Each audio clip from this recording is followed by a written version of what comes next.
सिमो की एक नहीं बल्कि 5 बेटियां थी। संध्या, शोभा, प्रिया, शिल्पा और प्रियंका। लेकिन फिर भी सिमो को रत्ती भर भी सुख नहीं था, क्योंकि उसकी 5 बेटियां एक से बढ़कर एक आलसी जो थी। अगर उन सब में कभी सबसे बड़े आलसी होने की प्रतियोगिता हो जाए तो 5 ही अव्वल नंबर पर आए। सिमो ने विधवा होने के कारण अपनी बेटियों को अच्छे से पाला था और कभी किसी चीज की कमी नहीं होने दी थी। लेकिन 5 को अपने आलस के आगे सिमो की जरा भी कदर नहीं थी। ऐसे ही एक दिन जब सिमो 5 को उठाने जाती है तो उनके कमरे में जाकर कहती है, उठ जाओ करम जलियो, आखिर कब तक घोड़े बेचकर सोती रहोगी? सूरज निकल आया है, उठना नहीं है क्या? सुबह के 11 बज गए हैं। माँ, आप तो जानती है कि मैं 12 बजे के बाद ही जगती हूँ, तो आप मुझे जगाने की सोचना भी मत। माँ, चाय नाश्ता बन गया हो तो दे दो ना, मुझे भूख लगी है। हाँ बन गया, लेकिन जब उठोगी तभी तो दूंगी ना। अब लेटे लेटे मुंह में तो खाना डाल नहीं दूंगी तुम दोनों के। अब खाने के लिए तो बिस्तर छोड़ना ही पड़ेगा ना। वाह माँ, आपका आइडिया बुरा नहीं है। आप हमारे मुंह में नाश्ता ऐसे ही लेटे लेटे डाल दो, फिर दिन में खाने के समय जगाने आ जाना। सिमो ये सब सुनकर परेशान हो जाती है और हार मानकर नीचे चली जाती है। उसकी ये परेशानी ऐसे ही आए दिन चलती रहती थी, क्योंकि ना उसकी लड़कियां टाइम से खाती भी थी और ना ही साफ सफाई रखती। उनके आलस के कारण वो ज्यादा पढ़ तक नहीं पाई थी। ऐसे ही दिन बीतते हैं।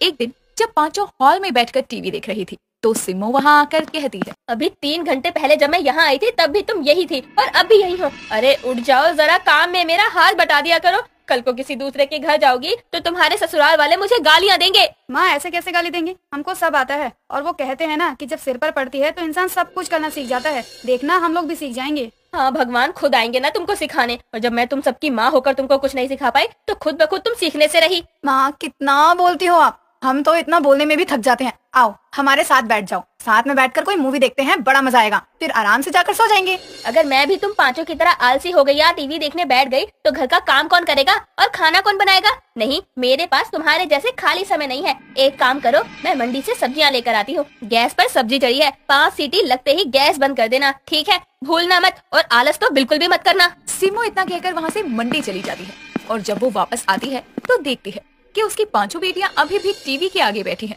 और उनको देखकर सिमो किचन में जाकर देखती है कि कुकर अभी भी गैस पर है और सब सब्जी जल चुकी है।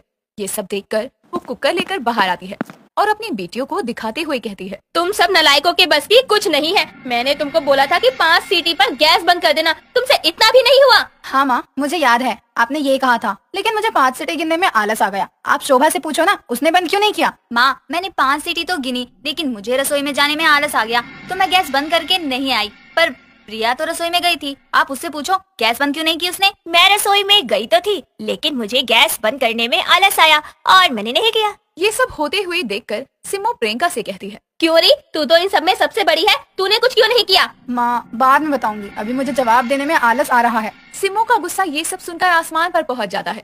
वो लाल मुंह लेकर वहाँ से चली जाती है।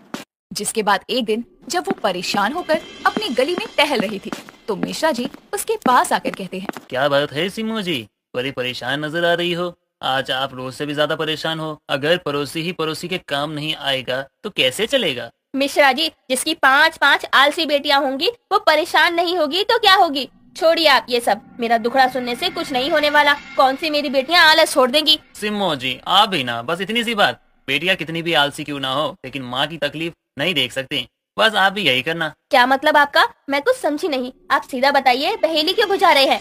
जी बस यही करना है आपको। अपनी तबीयत खराब होने का या कहीं से गिरने का नाटक करना होगा। जब वो आपको तकलीफ में देखेंगी तो खुद ही आपकी मदद करेंगी। जी देखिए, मैं अभी इस बारे में कुछ कह नहीं सकती, क्योंकि मैंने अपनी बेटियों से जिंदगी में कभी झूठ नहीं बोला। बाकी आगे की आगे देखते हैं। सिमो ये बोलकर घर आ जाती है, लेकिन उसकी और मिश्रा की बातें उसकी 5 बेटियां छुपकर सुन लेती है। और अगले दिन जब वो अपनी माँ के कमरे में जाती है तो उसे पैर पर पट्टी लपेटे हुए देखती है।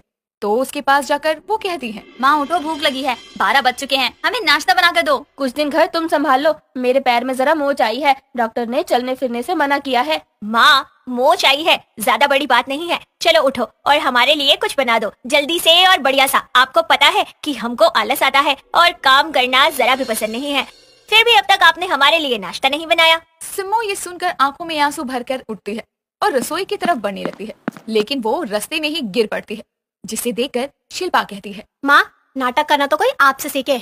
हमसे काम करवाने के लिए आप इतना गिर गई कि गिर ही गई, लेकिन आपकी ये चाल हम 5 आलसी बेटियों के आगे नहीं चलने वाली। वाह माँ, क्या एक्टिंग कर रही हो आप। अब उठो जल्दी से और नाश्ता बना दो, बस बहुत हो गया। ये बोलकर 5 वहाँ से चली जाती हैं। और जब 5 बाहर आती हैं तो प्रियंका सबसे कहती है, कहीं माँ सच में तो दर्द में नहीं, कहीं उनको सच में मौज तो नहीं आ गई। हमको एक बार जाके देखना जरूर चाहिए। हो सकता है उन्होंने मिश्रा अंकल की बात ना मानी हो और माँ सच में कहीं गिर गई हो और उनको मोच आ गई हो। हाँ, एक बार जाकर माँ को देखते हैं। उनके आंसू मुझे भी झूठे तो नहीं लग रहे थे। ये सब बोलकर वो पांचों फिर से सिमो के कमरे में आती है, जहाँ सिमो उठने की कोशिश करते हुए कहती है, कितनी अभागी माँ हूँ मैं, जिसे एक नहीं 5-5 आलसी बेटियाँ मिली है, जिनको अपनी माँ का दर्द भी नहीं नजर आता। सिमो ये बोलकर जैसे ही उठने की कोशिश करती है, तभी उसकी पांचों बेटियां वहाँ आती हैं और प्रिया अपनी माँ से रोते हुए कहती है, माँ आपको तो सच में पैर में मोच आई है, हमको माफ कर दीजिए। हमें लगा कि ये सब आप हमसे काम करवाने के लिए कर रहे हैं। हमने आपको और मिश्रा अंकल को बात करते सुना था, हमें माफ कर दीजिए। मेरी बच्चियों, तुम 5 आलसी बेटियों की माँ इतनी नहीं गिरी कि तुम सबसे काम करवाने के लिए छल का सहारा ले। ये सब सुनकर पांचों बेटियां सिमो को उठाकर बेड पर बैठाती है और दिल से अपनी माँ से अपने किए की माफी मांगकर काम करने लगती है। और सबको काम करता देखकर सिमो को भी बहुत खुशी होती है।